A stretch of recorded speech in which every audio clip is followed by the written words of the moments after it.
Vous êtes de plus en plus nombreux à nous témoigner votre fidélité. Nous vous en sommes extrêmement reconnaissants. Bien le bonjour à vous et bienvenue à Business 24 Africa. Au-delà des informations que nous partageons avec vous et bien sûr des thèmes que nous développons à cette émission, vous avez la possibilité d'y faire votre promotion, la promotion de vos produits, de vos prestations de services, de vos établissements. Alors n'hésitez pas à tenter l'aventure avec nous. Avant d'entrer dans le vif du sujet, on marque un petit temps de repos avec le générique.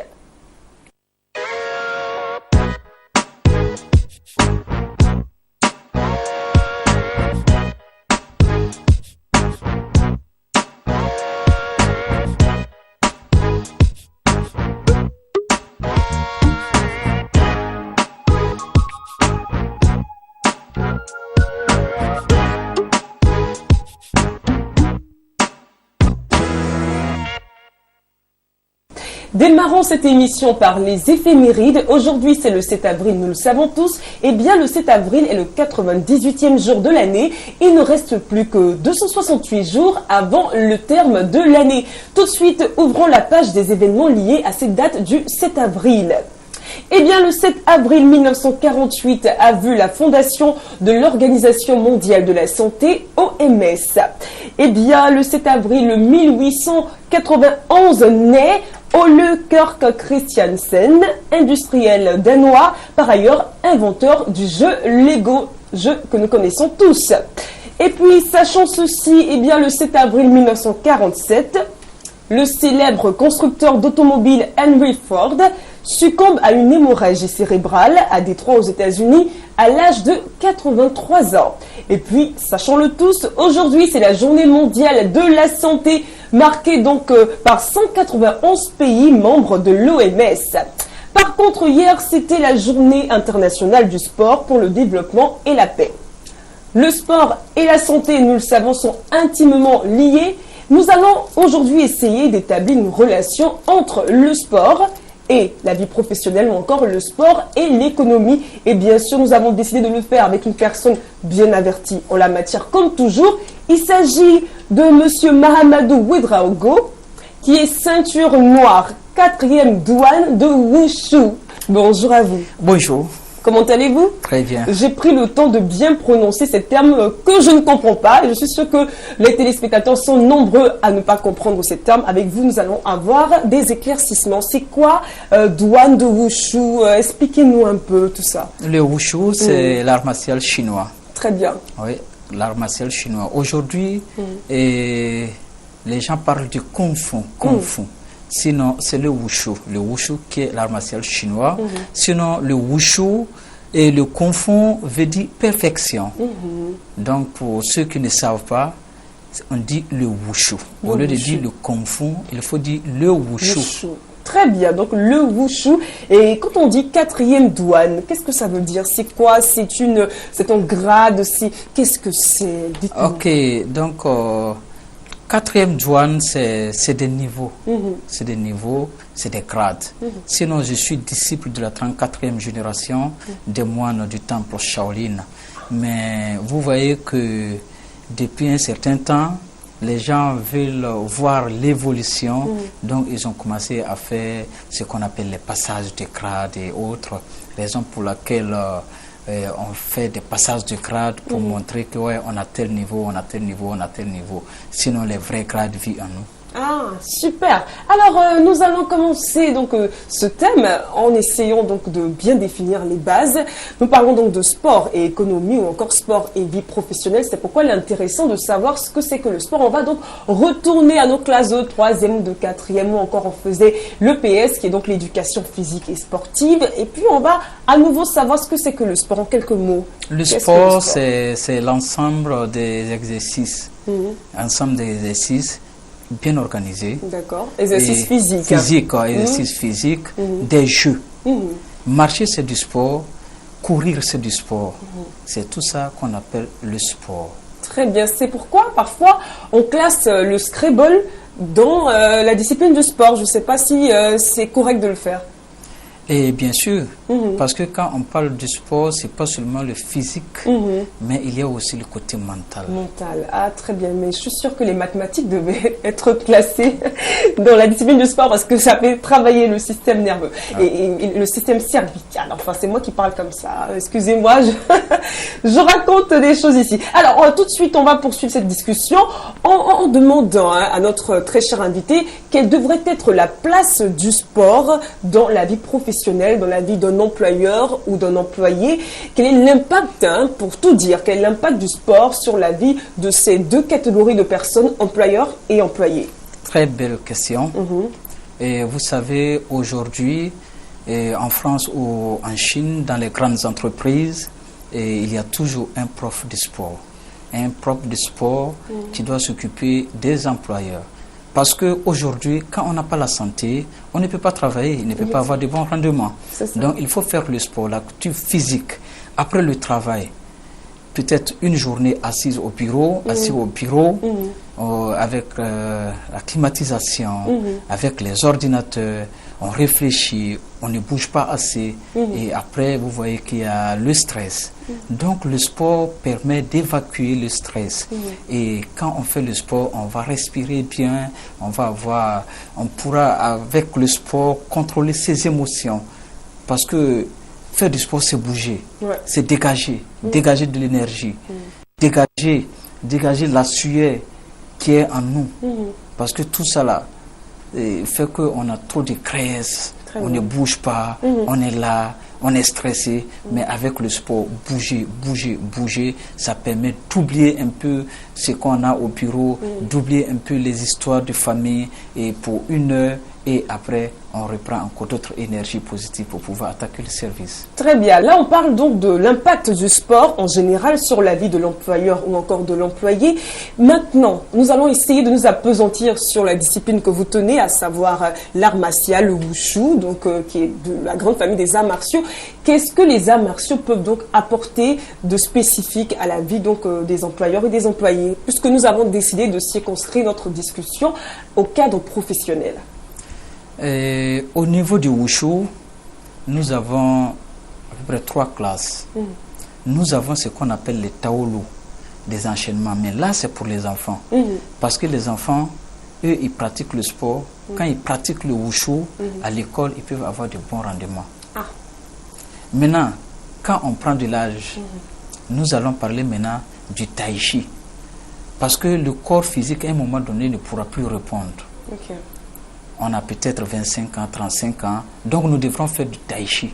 Le tai chi, c'est une gymnastique chinoise lente, des mouvements gracieux accompagnés de la respiration. Des mouvements qui permettent de travailler tout ce qui est articulation. Les articulations, la respiration. Et si on travaille beaucoup ça, avec des contrôles, parce que quand on fait les mouvements, il y a le regard qui suit les mouvements, il y a la respiration, il y a le contrôle, il y a la maîtrise. Et si nous arrivons à pratiquer bien le tai chi, au niveau du service, nous allons avoir ce qu'on appelle la maîtrise. La maîtrise du moi, la maîtrise tu arrives à contrôler tout. Et du moment où tu arrives à contrôler tout, tu as gagné. Aujourd'hui, quand on parle du sport, c'est pas seulement au niveau même de l'entreprise ou quoi, même à la maison. Parce que quand tu arrives à la maison, tu es en famille. Mais dis-toi, un monsieur qui arrive et la nuit, ça va pas. Oui, ça va pas, ça veut dire quoi? On peut comprendre mieux? Ah oui, ça ne va pas parce que monsieur, il ne fait que ronfler parce que, tu vois... Il ne répond plus aux besoins. Il ne répond plus aux besoins. Oh, pourtant, oui, le tai chi permet de déstresser, le tai chi permet d'avoir de l'énergie, la force comme un enfant de 18 ans, on revient encore opérationnel. Oui, opérationnel, le terme il est fort, il est totalement juste. Ah oui, vous voyez. Et au niveau du sanda, par exemple, le sport de combat, qui donne encore la confiance. Parce qu'on te met sur un tatami, toi et ton adversaire. Là, on n'a plus à dire que non, je vais aller réfléchir, non, mais tu vas au front. Et la vie de tous les jours, nous sommes en combat. Il ne faut jamais baisser la garde. Et toutefois que tu prends conscience de tout ça, tu vois que la vie est gagnée. Très bien, donc l'art martial a le don d'apporter à l'individu qui le pratique Oui. la maîtrise de soi, Oui, c'est cela. c'est ça. Ensuite, cet art-là combat le stress. Combat le stress. Effectivement. Et avec ce sport, au niveau même du rythme cardiaque, vous voyez, la respiration, le sang. Parce qu'aujourd'hui, on parle que le sang circule dans les veines, mais nous avons l'énergie qui circule dans les méridiens. Donc avec le sport au wushu, et vous allez apprendre à connaître tout ça. Qu'est-ce que c'est les méridiens et comment ça se passe, vous voyez. Alors combien d'heures en moyenne un individu doit-il pratiquer le sport? Et par semaine? Oui, par semaine, par mois. En moyenne, normalement 3 heures par semaine. 3 heures par semaine. C'est bon, ouais. C'est suffisant. 3 heures par semaine, c'est suffisant. Très bien. Ouais. Et si on va au-delà de cela, est-ce qu'il n'y a pas de risque d'avoir des effets contraires aux effets escomptés? Par exemple, pour celui qui ne veut pas perdre de poids, qui veut par exemple juste garder la ligne, est-ce que le fait d'excéder dans le nombre d'heures ne va pas justement produire l'effet contraire? Comme on le dit, tout excès est nuisible. Mais ça dépend de ce que tu veux faire. Dans le sport, il y a des gens qui font du sport pour maintenir la forme. Il y a des gens qui font le sport pour évacuer le stress. Il y a des gens qui font le sport parce que ce sont des athlètes qui vont en compétition. Donc ça dépend de ce que tu viens chercher au niveau du sport. Si tu es athlète et que tu veux aller au niveau professionnel, le rythme du sport et le nombre d'heures augmente aussi. Maintenant, si c'est pour se faire plaisir, se déstresser et avoir un corps d'athlète et tout ça, ça aussi, les profs de sport te le feront faire sans problème. Très bien, très bien. Alors, puisque tout à l'heure nous avons ensemble cité les avantages nombreux donc de la pratique du sport sur l'employé, l'employeur, sur son rendement et tout, est-ce qu'on pourrait imposer finalement à l'employé de pratiquer du sport? Est-ce que dans les entreprises, l'employeur devrait imposer aux employés de pratiquer le sport en aménageant des espaces sportifs? Effectivement, effectivement. Vous voyez aujourd'hui, les entreprises bien organisées, ils ont ce qu'on appelle l'assurance. Mais du moment où tu fais le sport, tu vas gagner. Parce que là, tu ne vas plus dépenser beaucoup au niveau de l'assurance. Tu ne vas plus payer beaucoup de médicaments. Donc, c'est mieux d'organiser des espaces au sein des entreprises et avoir des coachs sportifs pour venir prendre les employés. Et là, vous gagnez tous. Que ce soit au niveau santé, vous allez avoir. Que ce soit au niveau rentabilité, vous allez avoir, parce que si les employés sont en bonne santé, ils viendront au travail. Et s'ils sont au travail, ils sont contents, ils pourront travailler. Et s'ils travaillent bien, il y a de l'argent qui vient.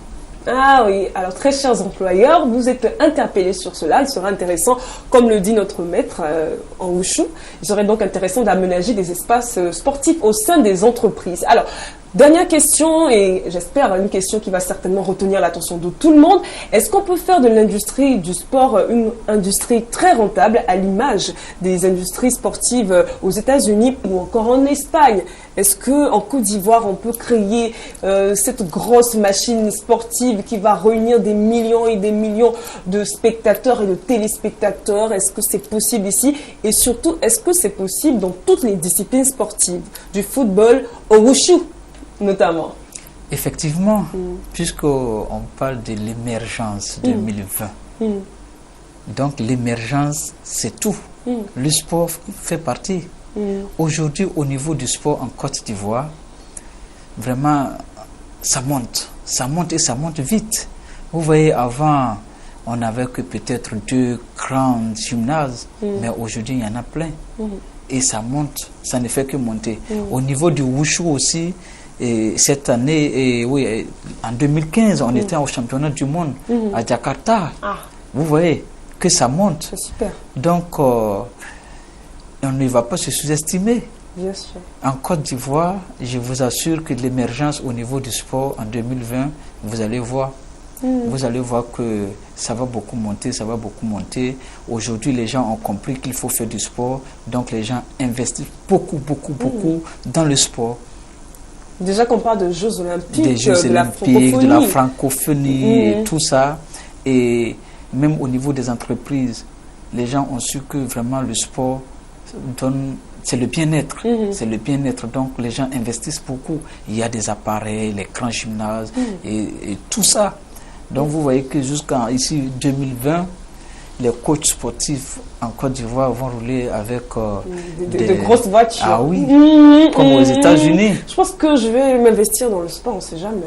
Ah oui, mais il ne faut pas tarder. Ah oui, parce qu'après, quand les autres commencent à vieillir, c'est un petit peu compliqué, n'est-ce pas? Ok, donc c'est possible. Il faut frapper le fer quand il est chaud, sinon quand on le laisse refroidir, ça devient un peu compliqué. Donc c'est possible de faire de l'industrie du sport une grosse machine. Ah oui. C'est possible. D'accord. Est-ce que vous pensez qu'en Côte d'Ivoire et en Afrique en général, nous nous donnons les moyens de réussir, de relever ce challenge? Avant, c'était vraiment compliqué. C'était vraiment compliqué. Mais aujourd'hui, avec une bonne organisation, oui. Parce qu'avant, si on te dit que tu es maître de wushu, tu ne peux pas vivre de ton art. Mais aujourd'hui, avec une bonne organisation, tu peux vivre de ton art. C'est à toi de te faire respecter. Si tu connais ton travail, tu vas t'en sortir. Vous voyez, au niveau du sport en général, quand on parle de l'industrie, aujourd'hui, quand on veut faire un stade, c'est beaucoup d'argent. Et quand on parle d'un stade, il y a des architectes qui vont gagner, il y a des maçons, il y a des ferronniers, il y a des plombiers, il y a les jardiniers, et tout cela. Il y aura des journalistes, des journalistes, pour faire le compte rendu. Donc, du coup, effectivement, ça crée des emplois. Aujourd'hui, même quand on veut voir, même c'est le sport c'est le moteur. Oui, effectivement. Ah oui. Donc, ceci est possible. Oui, c'est possible. Alors, vraiment, on a eu beaucoup de plaisir à parler avec vous de sport et d'économie, de sport et de cadre professionnel. Merci beaucoup d'être passé sur notre plateau. Avant de vous quitter définitivement, comme j'aime à le dire, un dernier mot à l'endroit de nos très chers téléspectateurs concernant, bien entendu, les bienfaits du sport en milieu professionnel. Écoutez, faites du sport. Faites du sport parce que qui dit sport dit bien-être. Si on n'est pas en bonne santé, on ne peut pas travailler. Si on n'est pas en bonne santé, on ne peut pas être heureux. Si on n'est pas en bonne santé, on ne peut pas bouger. Donc bougez, faites du sport. Quel que soit le sport, faites du sport. Mais je vous conseille aussi le tai chi. C'est très important, le tai chi. Et vous êtes bien placé pour le conseiller puisque vous le pratiquez donc, si bien. faites du sport. Très bien, merci encore à vous. Je rappelle que vous êtes Monsieur Mahamadou Ouedraogo, ceinture noire, 4e douane de Wushu. Et puis, il y avait un autre grade que vous aviez. Disciple de la 34e génération des moines du temple Shaolin de la province de Hunan. Je ne pourrais pas répéter cela, c'est pourquoi je lui ai laissé le soin de le dire. Merci encore à vous d'être passé sur ce plateau. C'est moi qui vous remercie. Et puis c'est sûr qu'on se retrouvera peut-être dans des gymnases pour faire un petit peu de tai chi, c'est ça, de wushu et tout. Je serai, je vous attends, je vous attends, parce que ça va vous aider même au niveau du souffle, de la foi. C'est tout pour moi. C'est tout pour moi. Donc ne tardez pas à venir. Je serai là. Merci encore à vous et bonne journée. Merci beaucoup. Merci à vous très chers téléspectateurs d'avoir suivi ce numéro de Business Matin. N'oubliez pas que vous avez la possibilité de faire la promotion de vos produits, de vos prestations de services, de vos établissements à cette émission. Alors n'hésitez pas à nous joindre aux différents contacts qui s'affichent au bas de vos petits écrans. Allez, merci encore. On se dit à quand? À très très vite sur Business 24 Africa. Bonne suite de programme. Bye bye.